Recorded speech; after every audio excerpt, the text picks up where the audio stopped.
Hi there, Melanie Rubalcaba, and I will be presenting an interactive mini lesson with slideshow and two hands-on activities on human variation.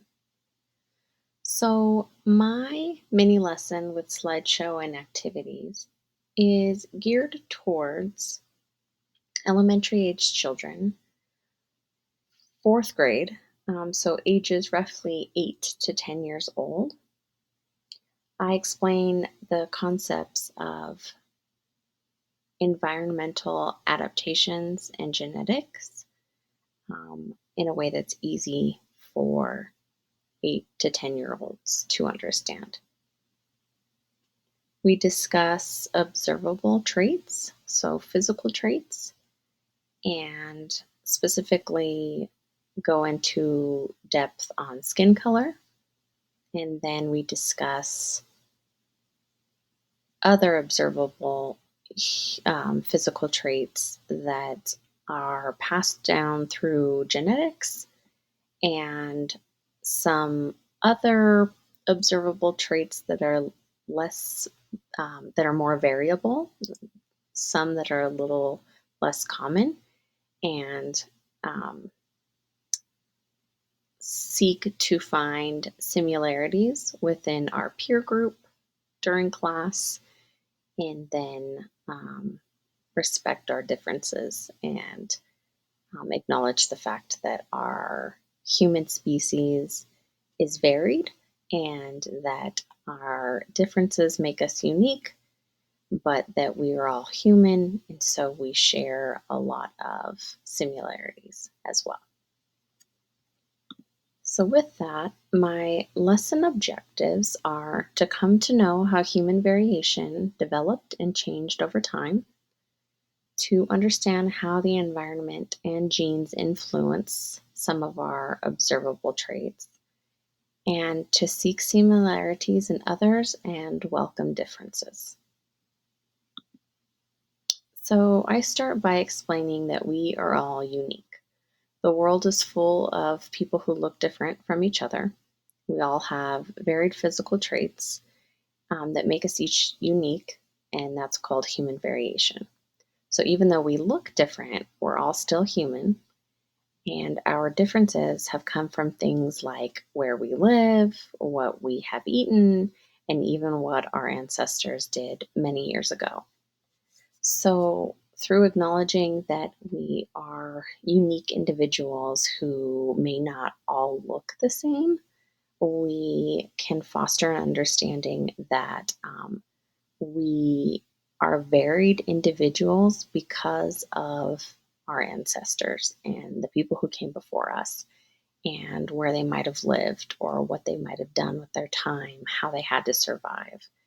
And by acknowledging that uniqueness, we can see how we are similar too. So, in order to connect the concepts of environmental adaptations and genetics, um, I discuss why do we look different. So, a long time ago, our ancestors lived in different parts of the world and faced various challenges in their environment. To do well in these situations, they had to develop special traits. These special or adaptive traits are how humans have changed over time to help themselves survive in different environments. So, this is when we approach the first activity of mapping traits. So, I would present the students with three different observable traits: skin color, eye color, and hair color. And they would just be a range of different colors, the typical hair colors, natural ones, I suppose, and then eye colors that are also have been found to occur naturally. And as far as skin color goes, it's um, would be very difficult to get every single color that exists in human skin color. So I would emphasize this and explain that these colors of the little arms that we have here, they are just a sample of a wide variety of colors that are out there. So, breaking the children into smaller groups, you could give them all a mix of traits. So they all get eye color, they all get skin color, and they all receive hair colors, excuse me, and a world map. And you would just simply ask them in your small groups, work together to place these traits, observable traits throughout the world. Where do you think you might find these common traits um, more frequently? Where do you think you would see in the world these traits the most? So, the picture that I have here is the world map that my son did. He's in fourth grade. He's 9, and that's exactly what I did. Is I gave him the a pile of these little traits, and I asked him to just go ahead and glue them on throughout the world where he felt he would see these traits the most. So after that activity is complete, the students could either present them in a group, or maybe it would make more sense to kind of display everybody's world map up on the wall and kind of compare and contrast what um, each group felt they would see these observable traits. Was it common for them to put blue eyes up in Greenland? Was it common for them to put darker skin in Africa? Just discussing and engaging kind of the thought process that these groups came up with and why they placed certain features where. And here on this map, I have the equator marked in red. So without having to, I mean, you could explain, you could emphasize there's an equator here, keep that in mind. You could certainly do that. I did not do that with my son. I wanted to kind of see what his thought process was. So I did not mention the equator. He pointed it out, but he didn't really make any connection between observable traits and the equator itself. So, depending on your background or your knowledge on what is best as far as an educational standpoint goes, um, how to discuss or display or presenting one of those types of ideas would be good, just to make sure that you are having a good conversation with all of the peers, with your students, and having positive and informative conversations about different variations in eye color, hair color, and skin color.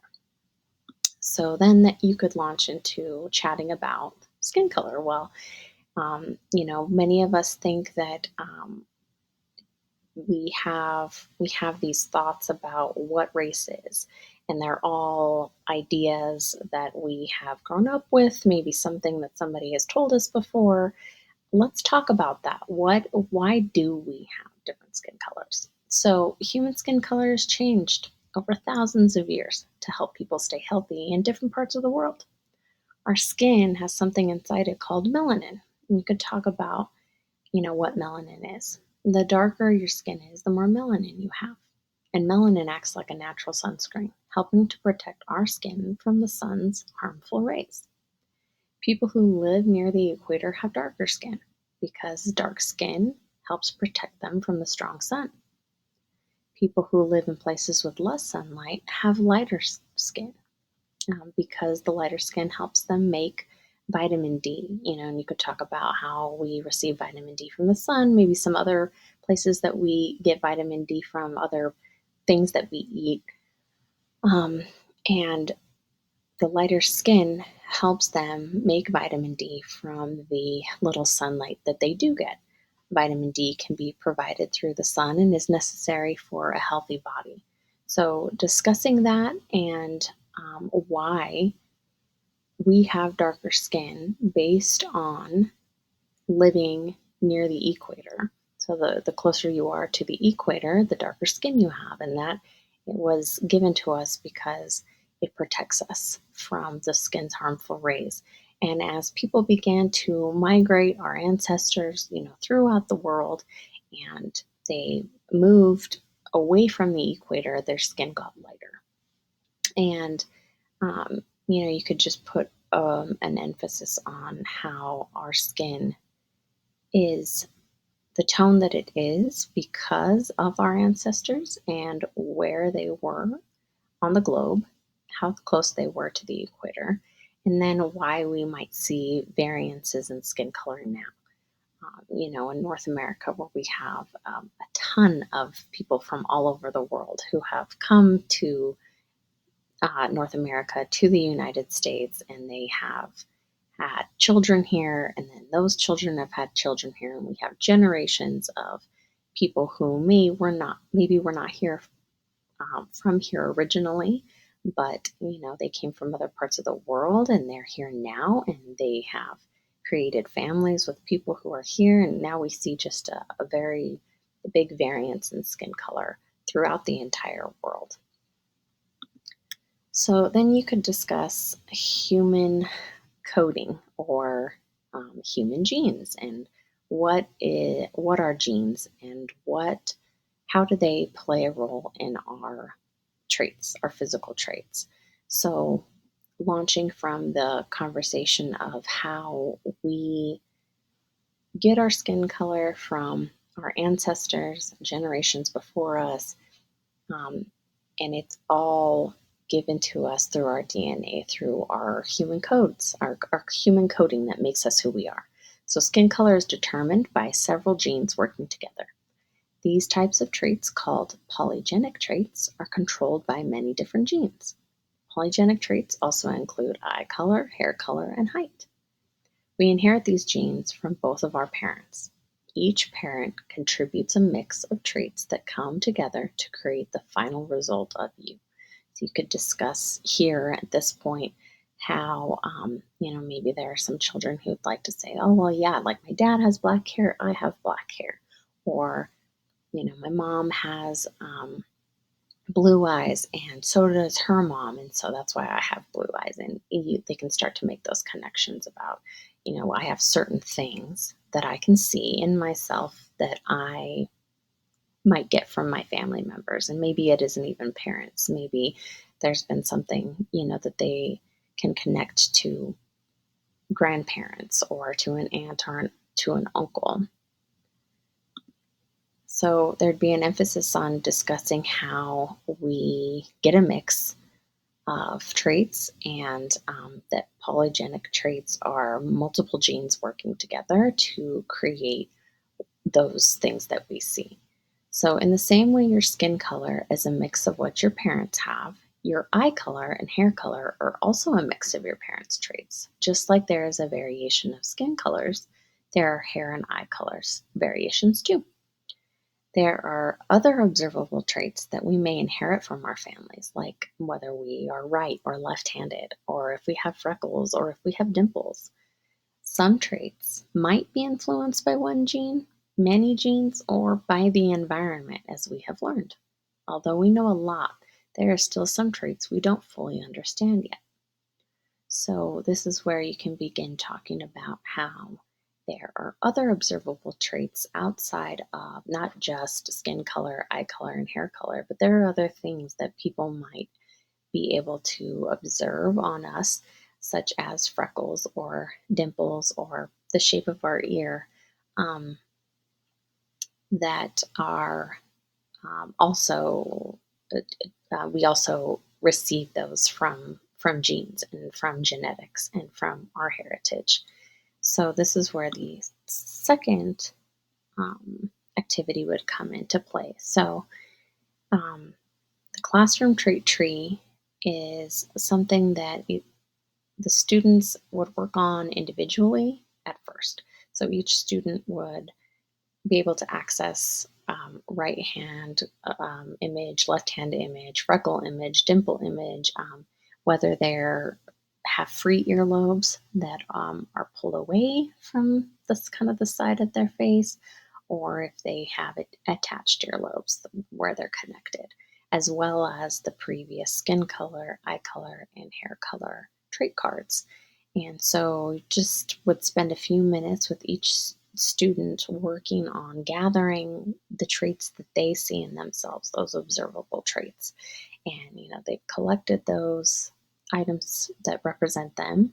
And on a big tree in the classroom, big enough for everybody in the class to go up to, take a few turns here and there, they could have a branch that represents eyes, a branch that represents dimples, a branch that represents skin color, etc. And they would paste their traits up on those trees so that they can see the similarities that they have with their peers. Oh wow, like there's so many of us that are right handed, and there's so many of us who have similar skin colors. And, there's just a couple of us that might have freckles, or there's only one student in class who has red hair. And when those traits are mentioned that maybe aren't as common, there just should be an emphasis on that's what makes you unique. And being able to observe the similarities within your peer group, it just fosters an understanding of um, that we have so much that we share, and it can help with um, any bias. It can help with any misconceptions that we might have about um, who we are or where we come from, because at the end of the day we're all humans. So we are all humans. We all have some things in common, but we also look different in many ways. These differences make each of us special, but no matter how we look, we all share something important. We are all human.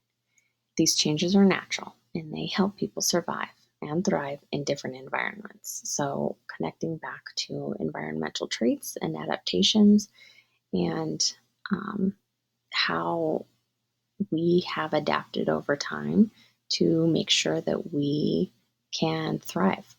And look how far we've come as human beings, and look how many people have come before us, and what they have had to endure as far as change goes in order to make sure that we're here today.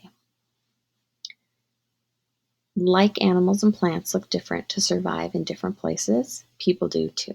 When we understand that everyone is different because of their genes, not because of where they come from, um, what or how they were raised, or whether they have two dads or two moms, or one mom and a grandma. Those are the points that I think are important to make when we're learning about um, how we look different and our variances, human variances. So when we understand that everyone is different because of their genes and how they've adapted, we can appreciate and respect those differences and welcome everyone, no matter their appearance. So I think that the human variation subject, it's very important to discuss, not just because it helps us understand that we are people who have changed over time, and this is why we have certain things about us. That is a very important piece.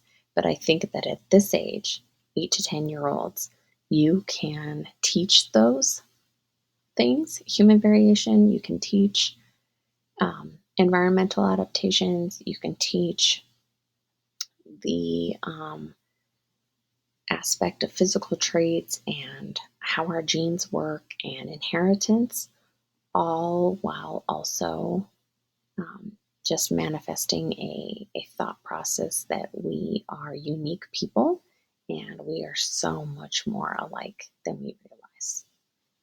So, here is the end of the slideshow. This is my works cited for what was within my slideshow. And I think I covered everything. Thank you so much.